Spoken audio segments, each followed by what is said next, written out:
Je vous montre d'abord une citation qui m'a marqué, moi, quand j'étais jeune adulte. Vous voyez la date, 1982. Je commençais à écouter du jazz sérieusement. Et ce que vous lisez là, ce sont les mots de Keith Jarrett, qu'il avait mis dans la pochette de l'album Concerts. Moi, ces mots-là m'ont frappé au visage, littéralement. Il nous dit que la musique est un langage plus vital, plus subtil que celui des mots, et qu'on le veuille ou non, la musique nous affecte physiologiquement. Oh boy! Bien sûr, ensuite, parce que je suis biologiste, j'ai commencé à comprendre. Je vous montre ici une image de l'oreille, puis à droite, vous avez les cellules sensorielles qu'il y a dans la cochlée de l'oreille, cette structure en colimaçon de notre oreille interne. Ce sont des cellules sensitives qui sont bordées par des petits cils, ici en jaune. Ce sont les cellules donc qui reçoivent les ondulations de liquide qui sont dans la cochlée. La cochlée contient un liquide qui ressemble à l'eau de mer. Et la relation qu'on peut faire, comme moi j'ai fait en biologie, c'est que ce système-là, sensoriel, est tout à fait analogue à celui qu'on trouve sous les écailles de la ligne latérale des poissons. Je vous apprends quelque chose, hein? On a en dessous de ces écailles-là des cellules sensitives du même type qui servent à détecter les vibrations dans l'eau, donc la présence de l'autre. Bien sûr, j'ai appris dans mes cours que la musique, parce que c'est un stimuli sensoriel, affectait les fonctions cardiaques, pouvait moduler les battements cardiaques. Ben oui, c'est les émotions. Tout ça est dû à l'activité du cerveau, les centres sensitifs, qui informent le système nerveux sympathique. Enfin, c'est du langage savant. Tout ça pour dire que la musique, oui, peut influencer, puis c'est rigoureusement connu aujourd'hui, les fonctions du corps. De manière plus subtile encore, la musique peut influencer des comportements presque inconscients.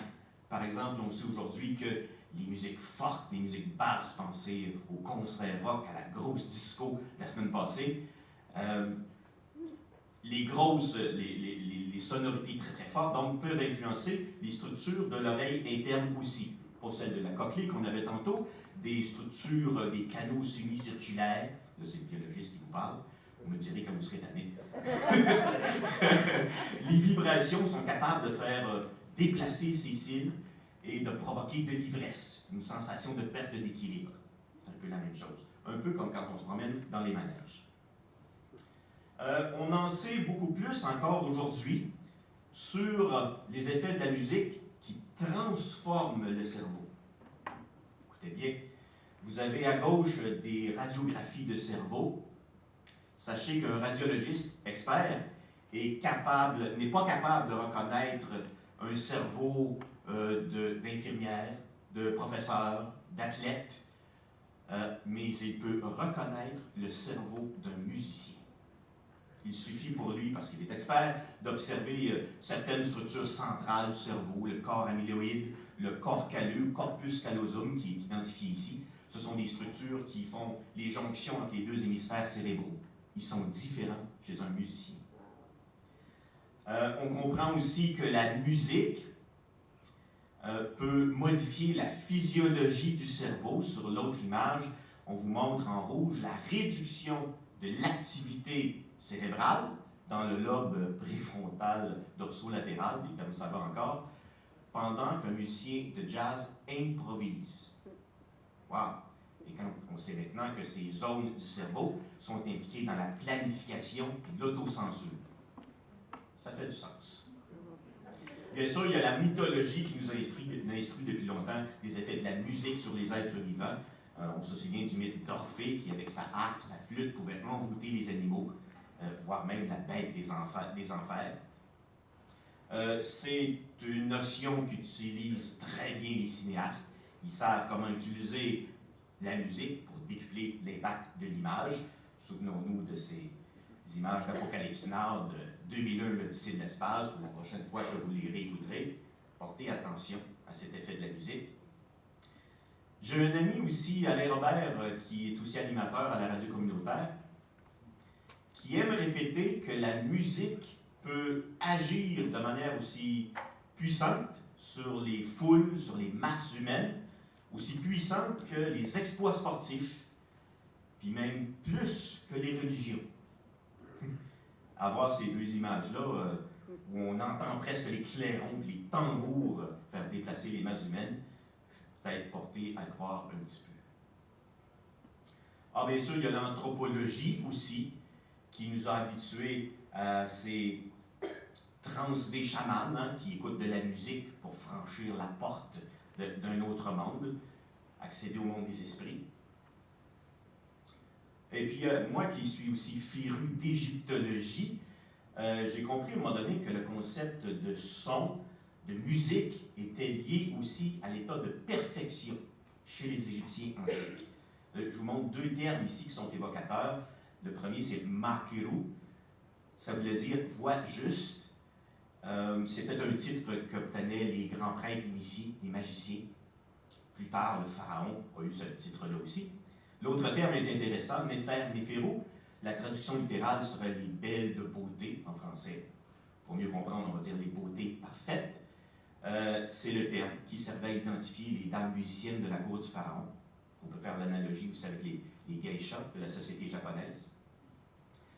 Bien sûr, il y a aussi la vie monastique, avec ses chants de prière, ses musiques spéciales, basées sur des mantras. J'aime aussi relire souvent cette parole de Georges Gurdjieff, un ésotériste très très célèbre du XXe siècle. Je vous la relis. La musique objective tout entière se base sur les octaves intérieures. Elle peut donner des résultats précis, non seulement d'ordre psychologique, mais d'ordre physique. D'ailleurs, les paroles qu'on a lues tout à l'heure de Keith Jarrett sont basées sur les enseignements de Georges Gurdjieff, il s'en réclame. Enfin, des notions qui sont à la base de la musicothérapie aujourd'hui. Il a enregistré des psaumes, il a enregistré des pièces de Gurdjieff. Oui, tout à fait. On en parlera tantôt. Vous savez, ces notions ne remontent pas à hier. Regardez, les pythagoriciens en parlaient déjà de la théorie de la musique des sphères. Les anciens concevaient que l'univers, enfin, les composantes de l'univers étaient organisées comme une gamme. Je pense aux planètes, les castes humaines, les chakras dans la société indienne. On peut penser à plein de notions qui sont basées sur le septénaire, la théorie du septénaire. Il y a aussi cette figure que j'aime bien revoir de temps à autre, qui est tirée d'un livre de Johannes Kepler, un astronome très très connu, qui proposait des gammes planétaires. Vous voyez les noms de planètes associés à des notes, à des gammes.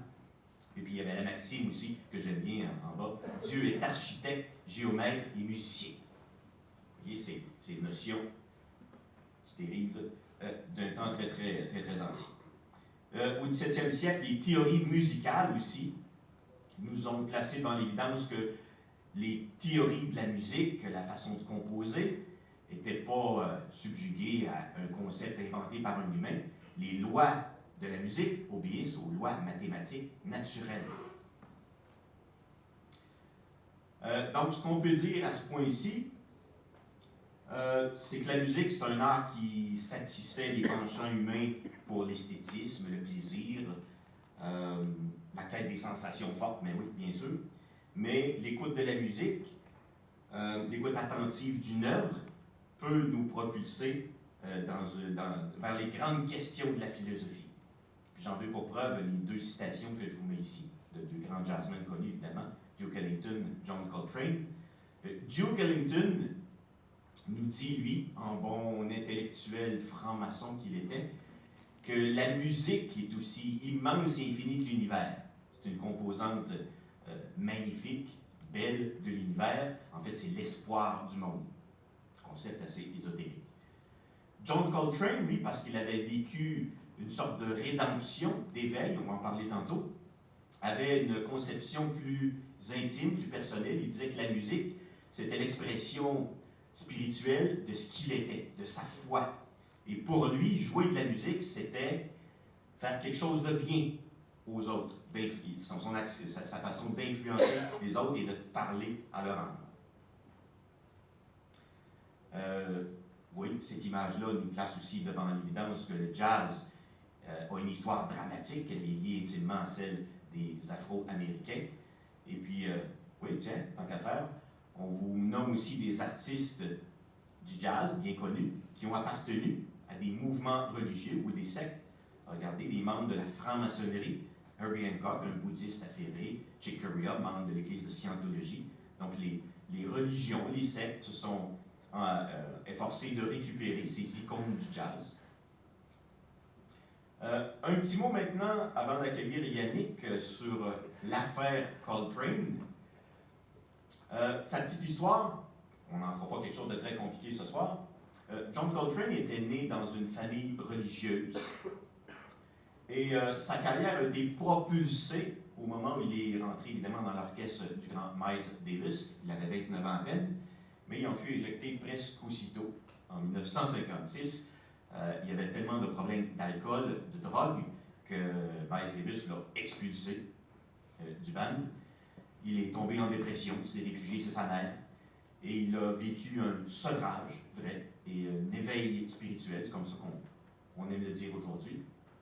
Et si vous voyez, c'est en 1964 qu'il compose A Love Supreme, l'œuvre que vous avez entendue ce soir, qui est une création de jazz basée sur l'improvisation, sur un mantra musical. Quelles sont les choses qui ont inspiré John Coltrane durant sa vie, sa carrière musicale? Ben oui, il y a eu, bien entendu, tous les musicologues s'intéressent à ça, son éveil spirituel de 1957 lors de son sevrage. Mais il y a aussi d'autres facteurs qui ont contribué. Ses compagnes, par exemple, Naïma, Alice Coltrane, l'ont rapproché encore plus, bien qu'il s'y intéressait, aux musiques africaines, la musique ouest-africaine, les musiques indiennes aussi, et les religions. John Coltrane était influencé aussi par la harpe, le jeu de la harpe. Les nappes de son qu'on entend dans sa musique viennent de cette influence. Il aimait beaucoup lire et entendre Einstein aussi, ses réflexions qu'il avait à faire sur la science bien sûr, mais sur la société en général. Il a été influencé aussi par Thelonious Monk, même s'il n'a pas joué avec lui très très longtemps. On dit que son affection pour les longs solos, les variations harmoniques, lui viendrait de son contact avec Thelonious Monk. Et puis, il a eu son retour chez Miles Davis en 1959 et sa participation à la naissance du jazz modal, ce jazz un peu plus méditatif que swing. A Love Supreme est né en 1964 dans des circonstances un petit peu spéciales. Vous voyez la photo de la maison là, de John Coltrane qui vient d'être achetée par un mécène, donc préservée pour nous. C'est une petite maison qu'il venait d'acquérir dans la banlieue de Long Island. Et ce qu'il y a de spécial, c'est que dès qu'il est arrivé, avec sa famille, il s'est enfermé dans la chambre d'invité pendant 5 jours pour méditer. Et c'est à l'issue de ces 5 jours qu'il est ressorti avec les feuilles où il avait composé, noté le plan de base des 4 mouvements de A Love Supreme que vous avez entendu ce soir, qui ont été enregistrés chez Rudy Van Gelder, pour ceux qui connaissent, donc de l'étiquette Blue Note. Vous voyez ici résumé dans un petit tableau le palmarès, on peut le qualifier de chef-d'œuvre de ce A Love Supreme. Il a été joué par des musiciens célèbres aussi, peut-être que vous en connaissez d'autres versions. Je pourrais ajouter à la liste, je m'en veux un peu de ne pas l'avoir fait, l'ensemble de Yannick Rieu. C'est quoi, la 5e fois que vous jouez A Love Supreme? Je crois que oui. Oui, hein? 5-6 fois. Ce qu'il y a de particulier aussi, c'est que John Coltrane et son œuvre ont été canonisés, imaginez, sacralisés, avec la fondation du St. John Coltrane Church en 1971 à San Francisco. Et il y a d'autres églises qui sont nées aux États-Unis. C'est vrai, ça existe encore aujourd'hui. Je vais commencer, je vais ouvrir le débat, Yannick, avec 2 trucs que tu m'as dit, que tu m'as écrit en fait pour un article que j'ai fait il y a 4-5 ans sur la musique et la spiritualité. Puis des trucs qui m'ont bousculé un petit peu, je l'avoue. Tu m'avais dit la spiritualité la plus pure est celle d'un enfant qui joue. J'ai dit ça. Oui, tu as dit ça. Qu'est-ce que ça veut dire? Je pourrais peut-être commencer par dire que ce mot spiritualité me pose un petit problème personnellement. Dans le sens où, bon, tout à l'heure un peu par bravade, j'ai dit que j'étais athée. En fait, je ne suis ni athée ni croyant. En fait, c'est une question pour moi, je suis un peu comme un scientifique devant ça. J'attends que les choses évoluent puis qu'il y ait éventuellement une preuve ou quelque chose qui existe dans ce sens-là. Mais pour l'instant, je me laisse ouvert à toute éventualité. Donc, je pourrais dire que finalement, c'est une question qui ne m'intéresse pas tellement, savoir si Dieu existe ou non. C'est un peu comme les extraterrestres.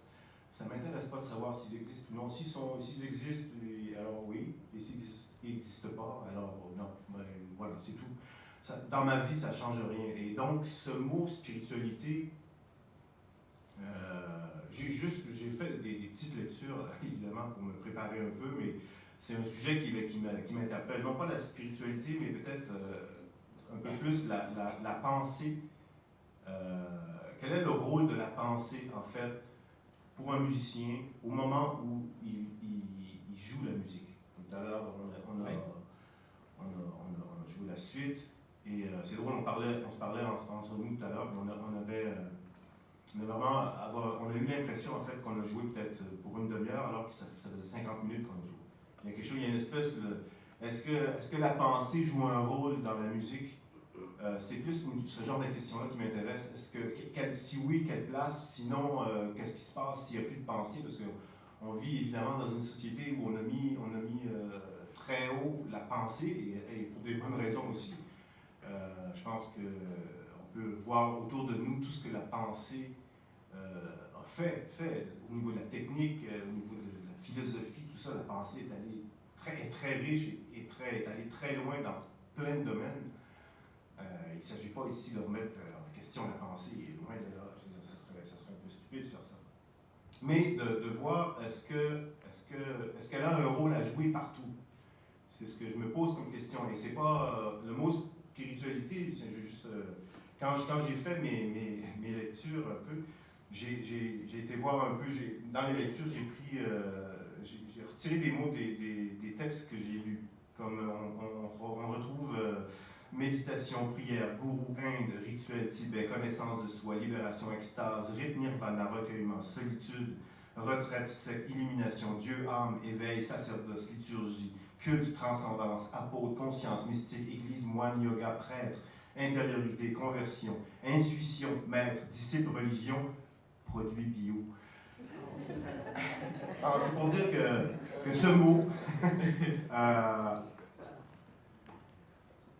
pour moi, où j'en suis maintenant, c'est un mot qui ne veut pas dire grand-chose. Tout ce que je peux dire, ce dont je peux parler, c'est mon expérience depuis plusieurs années dans la musique. Et ce dont je peux parler, c'est au moment où je joue la musique, il se passe des choses que je ne m'explique pas vraiment. J'ai certaines pistes, et évidemment, je ne suis ni philosophe, ni un érudit, ni un penseur, ni un théoricien. Je suis juste curieux, vraiment, du phénomène musical. Au moment où on fait la musique, qu'est-ce qui se passe? Parce que je peux avancer d'une certaine façon, c'est peut-être une illusion, je ne sais pas, mais il me semble qu'au moment où on joue la musique, je ne parle pas quand on en parle maintenant, ou quand je réfléchis, ou quand je travaille mon instrument à la maison, ou quand je compose, mais au moment où je joue la musique, je ne sais pas si c'est pareil pour tout le monde, mais je crois que oui, il y a une espèce de mise, comment je pourrais dire? C'est comme si la pensée, ma personnalité, c'est-à-dire toute la construction de ma pensée, toutes mes émotions, mes réflexions, mes souvenirs, le savoir que j'ai pu accumuler, mon expérience, tout ça comme si ça prenait comme... c'était un peu mis comme de côté. Et pour faire la musique, en étant dans le moment présent, il faut pour être totalement dans le moment présent, c'est pas facile à expliquer. Pour être totalement dans le moment présent, c'est-à-dire réagir au son qui se passe, je sais par expérience que la pensée est beaucoup trop lente pour ça. Et elle n'a pas sa place, ou peut-être une certaine place. Parce qu'évidemment, quand je dis que je crois que la pensée a une place particulière, c'est-à-dire que j'ai quand même, la mémoire est encore là, évidemment. Étant donné que la pensée, là je vais un peu rapidement parce qu'on n'a pas beaucoup de temps, mais étant donné que la pensée c'est une réaction de la mémoire.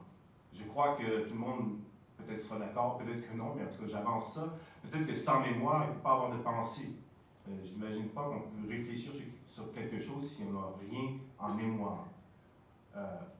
Donc, si cette mémoire-là, elle est quand même active d'une certaine façon, parce que si on n'a aucune mémoire, on ne se souvient de rien, je ne pourrais pas jouer le saxophone non plus. Donc, pour moi, c'est un questionnement. Je n'ai aucune réponse, mais c'est quelque chose qui m'interpelle depuis longtemps.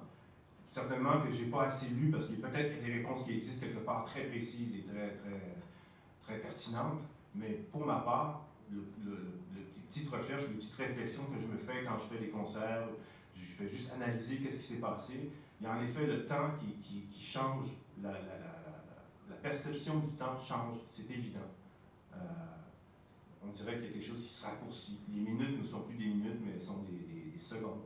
Les heures deviennent des minutes et on a l'impression, après avoir joué une demi-heure, que finalement, après avoir joué 50 minutes, on a cette impression d'être là depuis très peu de temps. Donc ça, je trouve ça intéressant.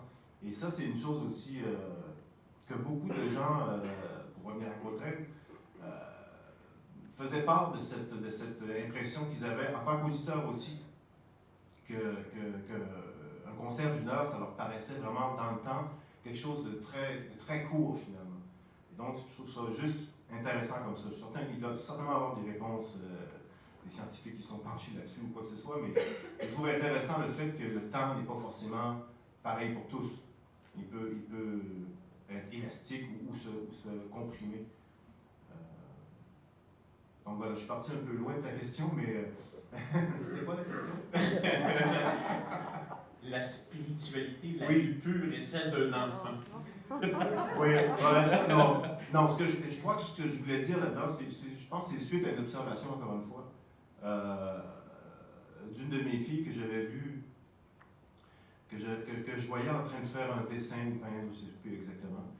Et j'avais remarqué son degré d'attention, mais total. Un peu comme je parlais tout à l'heure de l'attention, de l'écoute totale qu'il faut pour qu'un musicien réagisse au son.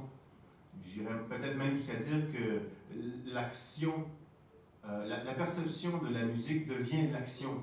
Il n'y a pas d'espace entre la perception des sons et la réaction, c'est-à-dire l'action sur l'instrument. Ou si cet espace existe, il est très très mince. C'est ce que j'appelle l'écoute totale, c'est-à-dire être dans le moment, vraiment totalement dans le moment présent. Et c'est à ce moment-là que je dis que la pensée, elle a un rôle très minime.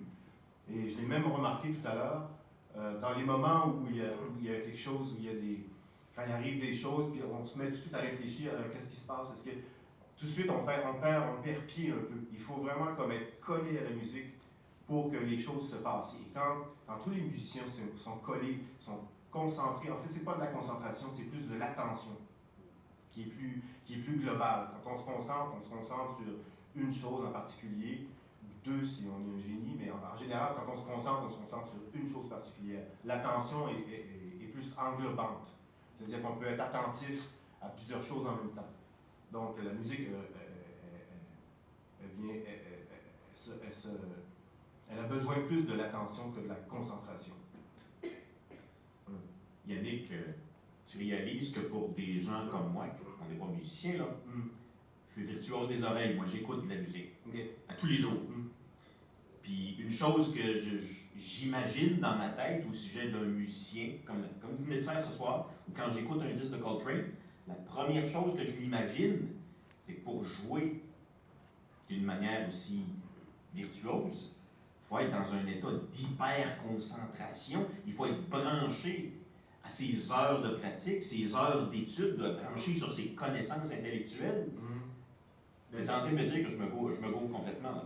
Ben, c'est-à-dire que c'est ça que moi, en toute modestie, que je ne comprends pas. Probablement que des gens pourraient m'expliquer. Ici, dans la salle, des gens ont compris certaines choses, surtout. C'est-à-dire que, évidemment, le bagage, donc je parlais de la mémoire tout à l'heure, le bagage est là. Mais c'est comme s'il court-circuitait la pensée. C'est comme si on avait accès à tout le travail qu'on a fait, évidemment, sur l'instrument, tout ça. Et la pensée était comme court-circuitée et que la perception de la musique décidait de ce qu'on allait jouer directement. sans penser par... Sinon, ça n'aurait aucun sens. On n'aurait pas le temps de faire une espèce de voir tout ce que les choix possibles de ce qu'on peut faire par rapport à un accord de piano ou un coup de batterie ou une note de basse. Ça n'aurait pas de sens. Donc, la réaction est presque immédiate. Okay? Je dirais même immédiate. C'est-à-dire que c'est le son qui est joué qui va décider de l'autre son, et etc., etc., etc. Donc, c'est une espèce de roulement continu, une espèce de sans espace entre la musique et le musicien. Il n'y a pas d'espace à ce moment-là. Idéalement, mais ça, c'est pas toujours comme ça. Parce que quand la pensée, justement, ce que je me suis rendu compte, c'est justement quand la pensée rentre là-dedans, ça ne fait jamais de la bonne musique. Je ne sais pas si c'est clair, peut-être. Parce que j'ai de la difficulté à expliquer ça. Parce que quand on est dans le moment présent, vraiment, quand on fait la musique, on est dans le moment présent, il y a des choses, c'est étrange. Pour moi, c'est vraiment étrange. C'est une sensation. Mais je pense que beaucoup de gens, finalement, vivent cette chose-là, parce qu'il n'y a rien de mystérieux, d'extra naturel ou extra. Ça ne vient pas de nulle part. C'est un truc, je crois, assez simple. Je vais juste prendre un exemple, comme des fois, on a quelque chose qu'on trouve, je sais pas, un coucher de soleil, on va être un peu romantique. Un magnifique coucher de soleil, à un moment donné, on fait juste regarder le coucher de soleil, et il n'y a plus de... On ne nomme pas la chose. On ne dit pas, c'est un beau coucher de soleil. C'est dès qu'on nomme la chose, on n'est déjà plus dans la perception de la chose même. On est déjà dans la pensée. On a nommé la chose. Si on regarde un arbre, par exemple, si on nomme l'arbre à ce moment-là, on n'est plus dans la perception directe, on n'est plus dans le moment présent de voir la chose, sans le nommer, sans un jugement de quoi que ce soit sur la chose qu'on regarde ou qu'on écoute. C'est dans ce sens-là que j'essaie de vous faire part de ma sensation qu'il n'y a pas d'espace entre l'objet, ça peut être la musique ou un coucher de soleil ou un arbre, et la perception. Tu vois, c'est justement pour ça que je disais au début que tu as bousculé des idées dans mon esprit, parce que le musicien, en tout cas, moi, dans mon imagination, doit bien avoir une intention, il faut qu'il réfléchisse à ce qu'il fait, à l'effet qu'il peut créer chez le spectateur, l'auditeur. Il doit se poser des questions, il doit réfléchir, il doit commuter des choses, sous-peser des... Non? C'est plus instinctif. J'ai pas de réponse. En fait, j'ai vraiment, honnêtement, non, c'est vrai, j'ai pas de réponse. C'est-à-dire que réfléchir, non. Ça, c'est sûr que il n'y a pas de réflexion à ce moment-là. Il n'y a pas une, comment dire, il n'y a pas quelqu'un qui regarde ce que je suis en train de faire. Il n'y a pas Yannick qui regarde, qui est en train de jouer du saxophone et qui dit ça, tu joues, ok, c'est bien, tu peux continuer, ça c'est bien, comment les gens. Ça n'a pas de sens. Pour moi, je crois vraiment comme. Ça serait trop long, ça serait trop lent, ça serait trop. Il n'y a vraiment pas. Il y a justement plus cette petite voix, cette construction mentale qu'on appelle personnalité, qui est faite de notre expérience, de notre savoir, de notre connaissance, etc. Ce n'est plus là. Ça, j'en suis convaincu pour le vivre relativement souvent dans la musique. Et je me demande si c'est pas, si on va revenir au mot spiritualité, un mot que j'aime pas tellement, mais c'est pas grave, on a appelé cette soirée-là comme ça parce que je pense que c'est un mot que tout le monde connaît. Ça aurait pu s'appeler aussi le temps présent, parce que c'est ce qui m'intéresse depuis beaucoup d'années, qu'est-ce que c'est le temps présent? Beaucoup de philosophes considèrent le temps présent comme pauvre. Moi, je crois que le temps présent, il peut être infini, le temps présent. C'est-à-dire que c'est pas une question, le temps que tout le monde connaît, le temps des horloges, pour apprendre une langue, pour connaître des choses, pour faire des choses, ce temps-là, c'est le temps de l'horloge. Mais le temps présent, c'est celui qui est en vertical. C'est-à-dire que c'est pas un temps qui avance, mais c'est un temps qui est à la verticale. C'est-à-dire si on est totalement présent, je vais revenir souvent avec ce mot-là, la présence est totalement présente, l'écoute totale, la vision totale, ça n'a pas de fin. Parce qu'on peut être comme totalement présent et on peut voir des choses comme, comment dire, c'est pas facile à expliquer. En étant totalement là, la vision devient, entre guillemets, un autre mot que j'aime pas tellement, mais c'est une vision pure. C'est-à-dire que ce qu'on regarde, ce qu'on entend, c'est ce qu'on voit et ce qu'on entend, rien d'autre. C'est pas un jugement sur ce qu'on voit, c'est pas un jugement ou une opinion sur quoi que ce soit, c'est la réalité. peut-être un grand mot. On dit, ah, c'est quoi la réalité? C'est peut-être tout simplement la possibilité de voir clairement sur le moment, d'entendre, dans mon cas, on parle de musique ici, d'entendre clairement et directement les sons que je perçois. Ça paraît un peu... moi, je suis quelqu'un de très pragmatique. Je ne suis pas dans les sectes, dans les choses, réfléchir c'est quoi, là. Mais je trouve que la question du temps est quelque chose qui me préoccupe depuis longtemps. On a quelqu'un qui est interrogé par tes propos, Yannick. Oui. Pourriez-vous vous nommer? Pierre Pagé. Bonjour. Bonjour. Je ne sais pas si ça va clarifier, parce que vous avez dit à un moment donné, je ne sais pas si c'est clair encore, mais j'ai parfaitement compris. Et si vous me permettez de faire un parallèle en dehors de la musique, j'ai pratiqué l'aïkido pendant très longtemps. Et exactement comme vous dites, il faut apprendre les mouvements. Mais quand on est face à l'adversaire, on n'a pas le temps de penser. Il ne faut pas penser. Il faut être dans le moment présent et il faut une réaction pas automatique, parce qu'on n'est pas des robots, mais il faut une réaction spontanée qui utilise tout le bagage qu'on a, mais qui ne l'analyse pas, qui ne le décortique pas, qui fait, c'est là qu'on est, et c'est ça qu'il faut faire, puis en aikido, si on ne le fait pas, on se fait planter. Donc, ça rejoint, je pense que ça clarifie, je ne sais pas si ça clarifie, ou ça dit la même chose que vous avez dit, avec d'autres mots, mais c'est tout à fait ce phénomène-là qui se produit dans un autre domaine. Je ne sais pas si vous avez vu le film Le Dernier Samouraï. À un moment donné, lorsque l'Américain est après à apprendre à aller à faire des tours de passe-passe, il y a un petit Japonais qui va le voir et il dit « Too many minds. Minds on the enemy, minds on the sword. No mind. No mind. » Et c'est ça, je pense que c'est là que vous êtes quand vous improvisez. C'est ce qu'on apprécie. Oui, oui. Merci.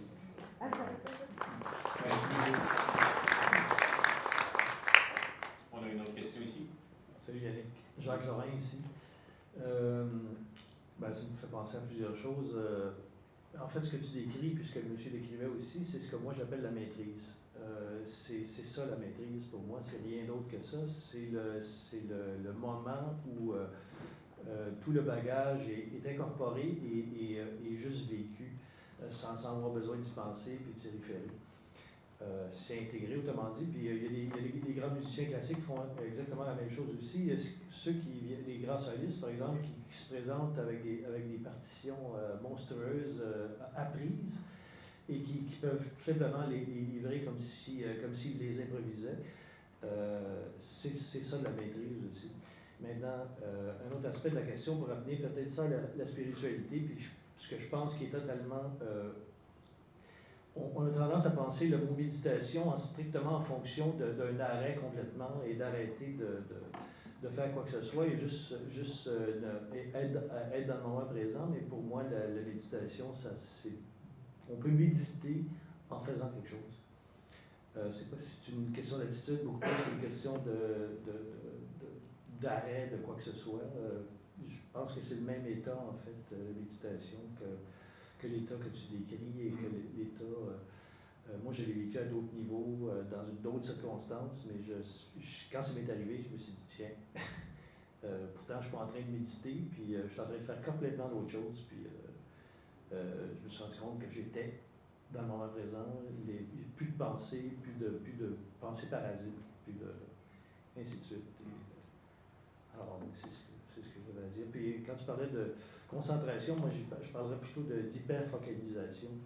Un peu comme ceux qui font le trouble ceux qui souffrent du trouble de l'attention ont la caractéristique d'avoir ce trouble-là dans tous les domaines qui ne les intéressent pas vraiment, mais ils sont capables, dans les domaines qui les intéressent vraiment, d'hyperfocaliser au point où justement le temps passe. Ils ne voient plus le temps passer. Alors voilà ce que je veux dire. Intéressant.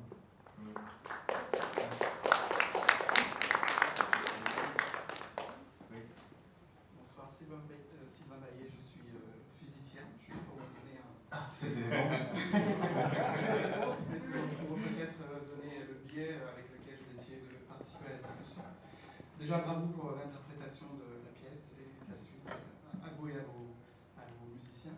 Et ce que vous décrivez, Yannick, Yannick, dans le fait que vous avez l'impression qu'entre la planification de ce que vous voulez faire, l'exécution motrice sur votre instrument et ensuite la perception que vous avez en retour de votre exécution ou de ce que font vos musiciens, en fait ça correspond à ce que j'interpréterais comme de la résonance, en fait, le phénomène physique de résonance qu'on trouve dans tous les systèmes physiques, dans tous les mécanismes de la nature et de l'univers. Et c'est intéressant l'introduction que vous avez donnée tout à l'heure sur l'activité cérébrale, en fait, lors de la perception musicale, lors de l'exécution musicale. En fait, le phénomène de résonance est très puissant au sens où justement il va réduire la distance qui existe entre, comme vous l'avez très bien décrit tout à l'heure, entre ce que vous comptez faire et ce que vous faites et ce que vous entendez de vous et des autres. Et en physique, en général, ce phénomène correspond à ce qu'on comprend comme étant le tout est plus fort que la somme des parties. Et il y a cet exemple très célèbre où vous avez des gens qui marchent sur un pont, c'est l'exemple de la troupe de soldats, qui, si elle marche au pas sur un pont, va faire entrer le pont en résonance et va potentiellement le casser. Je crois même que historiquement ça s'est passé une ou deux fois. Et d'ailleurs, paraît-il que les militaires, lorsqu'ils doivent traverser un pont ou pas, ils ont l'instruction très précise d'arrêter de marcher justement en synchronie et en résonance, parce que ça peut créer justement un phénomène d'amplification et d'une grande puissance. Et alors, ce pourquoi je parle de résonance, c'est que vous avez montré des images d'activité cérébrale, j'y reviens, et en fait, dans le cerveau, vous avez très bien parlé de la transduction du son au niveau de l'oreille, mais vous n'avez pas parlé de ce qui se passe après dans le cerveau lorsque ces sons, justement, sont perçus. Et en fait, ce que l'on sait maintenant, c'est que les sons se décomposent bien sûr sous différentes fréquences. Les fréquences, ce sont des oscillations, en fait, selon une certaine note, disons, et que même des sons complexes tels que celles de l'orchestre ce soir vont aller se diffuser dans le cerveau à différentes oscillations. Et en fait, je pense qu'à différentes échelles, notamment l'échelle de l'orchestre, l'échelle de l'interprétation d'une pièce, ces sons vont aller résonner, ces oscillations, ces rythmes cérébraux qu'on observe aujourd'hui dans les scanners d'imagerie, vont aller former des oscillations qui vont entrer en résonance, en fait, entre la perception des notes, l'exécution des mouvements du musicien, et peut-être même aussi cette perception plus globale que le musicien a des autres instruments autour de lui. Et c'est pour ça que j'ai l'impression que vous rendez compte du phénomène de réduction du temps, de réduction des distances, de réduction de l'arrêt de la planification à court terme, parce que vous rentrez en résonance. Quand vous dites planification... C'est-à-dire qu'est-ce que je vais jouer, comment je dois placer mon Ok, ça c'est avant de jouer, ça. Ça c'est avant de jouer ou au moment où... Parce qu'au moment où on joue, en tout cas si ça se passe, c'est du... Justement, grâce à la maîtrise dont on a parlé, dont monsieur parlait sur l'aïkido ou dans d'autres domaines, le fait de maîtriser va justement faire en sorte que votre système perceptif et le système qui font que vos doigts s'appliquent sur l'instrument vont rentrer en parfaite résonance, c'est-à-dire que votre travail postérieur et votre exécution du moment présent font que ce circuit-là, qui est compliqué pour quelqu'un comme moi qui n'est pas musicien, pour vous et poussé par le reste de l'orchestre, fait que vous avez sans doute aucun retard, aucun délai entre ce que vous voulez faire et ce que vous faites. Et ça, c'est à l'échelle du musicien individuel, à l'échelle de l'orchestre, mais aussi à l'échelle de votre propre cerveau, de l'exécution de la pièce, de l'exécution des mouvements. C'est là un vrai phénomène d'émergence en fait de quelque chose où, alors que dans la vie de tous les jours, on va planifier des choses, on va les faire et puis on attend un retour et puis on apprend, c'est un phénomène qui est quand même assez laborieux. Mais ce qui serait intéressant, je ne vais pas vous couper, mais ce serait intéressant peut-être, si j'extrapole, j'imagine les choses. J'imagine quelqu'un qui vivrait en résonance constamment. Ça peut arriver, et d'ailleurs c'est pas très bénéfique parce que les gens qui sont victimes de crises d'épilepsie par exemple, d'ailleurs il y a certains épileptiques ou certaines épilepsies qui sont musicogéniques, c'est-à-dire que certains morceaux de musique chez certains de ces patients vont déclencher des crises d'épilepsie. Le mécanisme n'est pas encore bien connu, Mais la crise d'épilepsie en tant que telle, qu'est-ce que c'est? C'est tout le cerveau qui, au bout d'un moment, va rentrer en résonance. Tous les neurones vont décharger au même moment. Et ça va se traduire aussi par des mouvements du corps de résonance. Donc, ou le phénomène de transe aussi. On parle de résonance anarchique, là. Pas forcément, non. Justement, dans notre cerveau, si les différentes parties qui oscillent et les rythmes cérébraux s'organisent correctement, en fait, la plupart du temps, chez l'individu comme vous et moi, vous regardez l'activité cérébrale, elle est très complexe, très anarchique justement, en apparence. Okay. Alors que chez quelqu'un qui fait une crise d'épilepsie, c'est d'une pureté au sens harmonique, c'est une simple oscillation parce que tout le cerveau est en résonance. Donc, et je pense que le phénomène de transe c'est la même chose, et comme on sait très bien, la transe peut être induite par la musique, et bien c'est des gens dont le cerveau et dont le plaisir ou la perception musicale va s'exprimer de manière totalement amplifiée et incontrôlable, à tel point que les gens tombent par terre et commencent à faire comme des crises d'épilepsie. Et j'en ai terminé après ça, ce que je veux dire aussi, c'est que peut-être, on parlait de la spiritualité, c'est un très beau mot, quelles que soient nos croyances ou nos incroyances, mais je pense que la spiritualité s'exprime lorsqu'on devient conscient de ce phénomène de résonance. C'est-à-dire que lorsque vous sentez bien avec vous-même, avec votre exécution, avec le morceau, avec vos musiciens, tout le monde rentre en une sorte de transe contrôlée. Et la spiritualité, c'est une sorte de jouissance en fait de cette prise de conscience-là, je dirais. Et certains vont l'associer à une communication avec l'au-delà, avec l'univers, avec Dieu, etc. Ou tout simplement avec un simple plaisir décuplé par rapport au... Peut-être que là, à ce moment-là, c'est intéressant, parce qu'à ce moment-là, c'est peut-être la pensée commence à rentrer en ligne de compte, et là, elle commence peut-être conscience, la pensée, ce qu'on appelle la conscience, qui commence à interpréter, au lieu de rester collé sur le phénomène. C'est ça. On invente des dieux, parce que je parle pour moi, on invente des dieux, on relie les choses à des choses au lieu de rester simple, avant de rester un esprit simple, mais quand même hyper lucide par rapport à ce qu'on vit. On s'invente des choses pour le bien et pour le mal, peu importe, c'est pas un jugement que je porte, mais c'est peut-être... Je pense qu'on veut donner un sens à cette perception qui est quand même assez exceptionnelle, justement, de rentrer en résonance avec ce que l'on fait, ce que l'on voit, ce que l'on entend, et autrui aussi, avec les autres musiciens. Donc on a peut-être besoin de donner un sens à ça. Enfin, je ne veux pas monopoliser. Non, mais c'est très intéressant, merci beaucoup.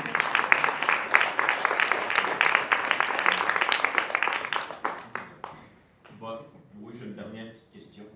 Quand on planifiait ces rencontres-là, Yannick, tu m'as parlé beaucoup aussi de la personnalité de Coltrane.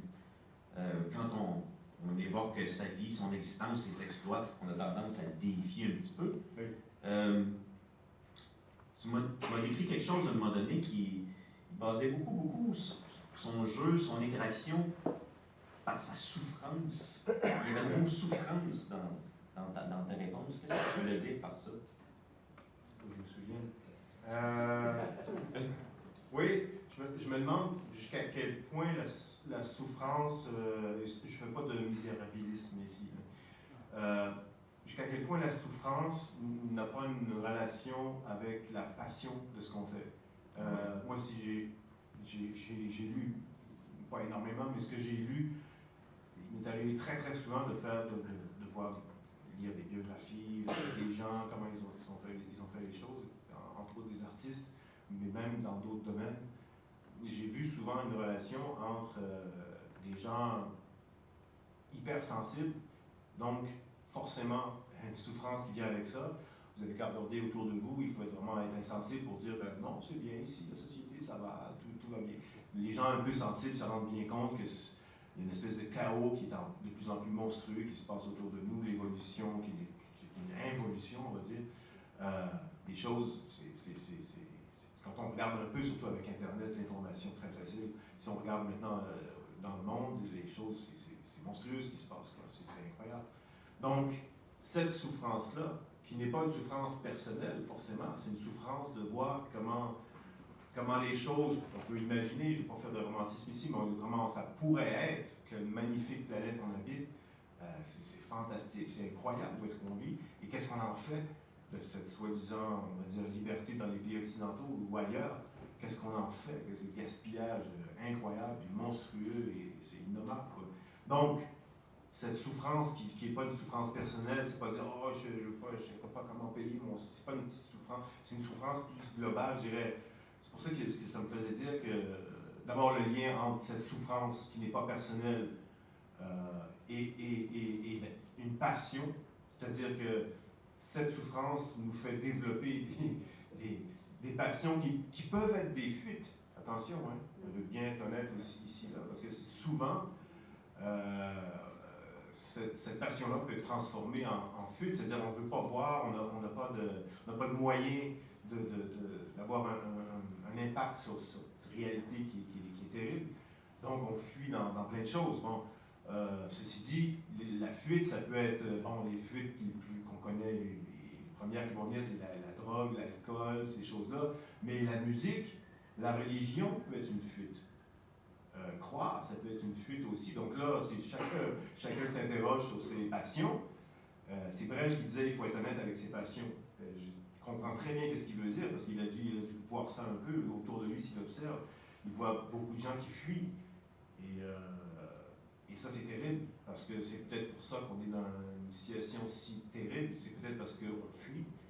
On n'est pas capable de faire face à ce qu'il y a à faire, à 1000 choses qu'il y a à faire. Moi, ma petite réponse personnelle, et je me suis posé beaucoup la question, est-ce que tu n'es pas en train de fuir avec ta musique? Je ne crois pas, mais peut-être que je me trompe aussi. Mais c'est une réponse. Moi, la musique, pour moi, c'est une réponse à ce chaos. C'est une réponse bien modeste, à mon niveau, sans prétention. Mais c'est une réponse. C'est une réponse que j'ai trouvée. Il y en a millions d'autres, dépendamment de chacun, évidemment. Mais c'est le lien donc, que je fais entre... Donc, la souffrance de Coltrane, parce que pour l'avoir étudié d'assez proche, non seulement sa musique, mais sa vie, c'était quelqu'un qui avait une profonde souffrance, et encore une fois, pas pour lui-même, dans son cri, parce que c'est vraiment un cri, on peut parler de cri en ce qui concerne Coltrane, mais c'était pour les autres. C'était pas pour lui, c'était pas pour dire « Hey, j'existe, je veux avoir des contrats, je veux jouer, je vais devenir le plus grand musicien au monde ». C'était pas ça. C'est quelque chose, il fallait qu'il le fasse. C'est ce que j'appelle une passion honnête. Il y a, je vais terminer avec une dernière notion que tu m'as dit encore une fois au sujet de Coltrane quand on discutait de lui. Tu m'as dit c'est un travailleur inlassable, là, on reconnaît son jeu, c'est puissant. Et, oui, beaucoup d'émotions dans son jeu, comme il peut être méditatif aussi. À un moment donné, tu m'as dit ce que j'apprécie chez Coltrane, c'est ses silences. Oui. Ben, on boucle la boucle un peu, c'est-à-dire que le silence de Coltrane, c'est-à-dire que, comment dire, tout en ayant un jeu tout à fait original, reconnaissable, etc., c'était quelqu'un qui se mettait jamais devant la musique. Il était au service de la musique. Et ça fait une grande différence. Pour avoir rencontré des centaines de musiciens dans ma vie, il n'y a rien de plus pénible, pas que des musiciens, les gens font ça, de se mettre devant ce qu'on fait. Pour moi, je trouve ça insupportable. Ça fait des gens qui sont insupportables, ça, je préfère les laisser loin de moi. C'est-à-dire des gens qui font les choses, non pas pour faire les choses simplement et présenter éventuellement cette chose-là à des gens, pour les artistes, mais ça peut être d'une autre façon pour d'autres gens. C'est eux qui vont mettre en avant. Donc, ce qui est important dans leur musique, c'est eux, c'est moi. C'est un peu comme les touristes, on va faire une petite analogie. Vous savez, les touristes qui visitent des pays puis qui se photographient devant c'est eux devant la Tour Eiffel, c'est eux devant l'Arc de Triomphe, c'est moi devant la place Tiananmen, c'est moi devant c'est moi. Ben non, mais attends, arrête, là, c'est pas. Ben, en musique ou dans les arts, c'est un peu cette même idée de se mettre devant tout le temps, devant. Et on sait bien qu'on vit dans une société où les gens se mettent devant beaucoup, le culte de la personnalité, le culte de tout le monde, les réseaux sociaux, hein, tout le monde, on sait qu'est-ce qui se passe là-dessus, il y a des trucs très intéressants, mais mon Dieu, des fois c'est pénible, quoi, parce que c'est des gens, ils ne se rendent pas compte qu'ils sont grossiers, qu'ils sont vulgaires, ils se mettent devant moi, non, parlons d'autre chose, et ça c'est pénible. C'est dans ce sens-là, je disais, le silence de Coltrane, son silence, il était derrière les choses, quelqu'un d'extrêmement brillant, mais derrière, justement derrière parce que brillant. Je viens de comprendre. Ou brillant parce que derrière. On prend une dernière question? Oui, mais j'aimerais juste réagir dans le fond à ce que vous dites. Dans le fond, c'est super spirituel, justement, la manière de le dire, de se mettre devant la musique. Parce que, pas du- Derrière. derrière, moi. Parce que, tu sais, On peut chez- se tourner à ce moment-là. Ouais, c'est ça. Tu sais, justement, quand tu parles de musique avec un grand M, quand tu parles de faire de l'art, quand tu parles de... Tu sais, au fond, il y a une quête de transcendantale là-dedans, il y a une quête de perfection, tu sais. On cherche la perfection, tu sais. Puis moi, j'ai déjà vécu, tu sais, je suis musicien, j'ai déjà vécu aussi des expériences on parlait de résonance, on parlait de maîtrise. Tu sais, je me prétends pas, genre, super bon, là, mais tu sais, j'ai quand même vécu l'expérience, tu sais, c'est comme une... Moi, j'appelle ça la zone, tu sais. Je pense que Miles appelle ça la zone aussi. Puis je pense que... Puis j'avais une discussion avec des musiciens classiques qui appelaient ça la zone aussi. Qui parlaient qu'il y avait... C'est comme s'ils étaient derrière eux autres, puis que tout allait, tu sais, tout seul. Puis dans le fond, cette quête-là de perfection, moi, j'ai associé ça à Dieu. En fait, je me prétends croyant à cause de ça, tu sais. Parce que je vois pas Dieu comme une comment on dit, comme une entité, tu sais. Je veux dire, la question est vraiment pas là. Puis tu sais, quand j'entends du monde qui débattent à savoir est-ce que Dieu existe, est-ce que Dieu il a pas fait ça, tu sais, il n'a pas fait le monde, en tout cas, des niaiseries. Tu sais, la question est pas là, bref. Puis là, je sais pas où c'est que je m'en allais avec tout ça. Mais ça pour dire que ouais, c'est ça, mais dans le fond, ce que vous dites, c'est que c'est quelque chose de très, très théiste en tant que tel. Tu sais, vous prétendez athée, mais dans le fond, genre, en tout cas. Ah non, tu vas pas me mettre ça sous le dos. Fais pas dire ce que j'ai pas dit. Non, c'est ça, mais tu sais, je veux dire, mais il y a une recherche quand même dans cette direction-là, pareil. C'est spirituel. Je veux pas. Moi, je vais répéter, je suis quelqu'un de très pragmatique, je suis quelqu'un de très... Je reste, en fait, j'aime bien rester collé aux choses. Oh. C'est-à-dire que j'ai pas besoin, peut-être j'ai pas assez peur pour ça, pour m'inventer des choses. Et c'est vraiment pas un jugement ou quoi que ce soit. Je crois qu'il faut quand même avoir peur pour s'inventer d'autres mondes. J'ai pas besoin de m'inventer d'autres mondes. Celui-là où on est, il est très bien. C'est-à-dire, il est très bien, c'est le bordel. Mais d'abord, premièrement, on n'a pas le choix. On ne sait pas s'il y avait quelque chose avant, s'il y aurait quelque chose après. Mais ces questions-là, ça ne m'intéresse pas. Mais justement. C'est dans ce sens-là que je dis que je suis pragmatique. C'est-à-dire, je suis ici, qu'est-ce que je fais ici? Après, quand je serai mort, je verrai s'il y a quelque chose. On verra. S'il n'y a rien, on verra. Je veux dire... Non, mais je suis même avec vous, tu sais, je veux dire, tu sais, vous parliez tantôt que vous attendiez, vous disiez que vous n'étiez pas croyant ni athée, tu sais, au fond, c'est pas là la question. Je me sens pas concerné. C'est ça. Mais je suis bien d'accord, en fait. Okay. Mais je veux dire, ce que je veux dire, c'est que quand on cherche en tout cas, la musique avec un grand M, moi, j'ai associé ça à ça, tu sais. Okay. Mais en tout cas, je suis pas trop... Non, mais tu peux associer avec ce que tu veux, il n'y a pas de problème. Ouais, c'est ça. Mais... Non, mais il n'y a pas de problème, on peut. Non, mais mais c'est mon avis, je veux dire, c'est que quand on cherche à aller dans la musique, on appelle ça la musique, on appelle ça la perfection. Puis moi, je vois ça comme, tu sais, c'est Dieu, dans le fond. Mais la perfection, c'est de plate, non? Ah oui, mais il y a des performances qui sont parfaites. Tu sais, moi, je suis vraiment pas relativiste dans la vie, tu sais, sans non plus être super absolutiste. Mais tu sais, je pense qu'il y a des bonnes choses, puis je pense qu'il y a des mauvaises choses. Comme, tu sais, il y a des bons solos et des mauvais solos. Merci beaucoup. C'est ça, ouais. Merci. On a des impératifs techniques à respecter, alors avant de proposer la levée de cette assemblée, j'aimerais qu'on remercie Yannick. Ouais.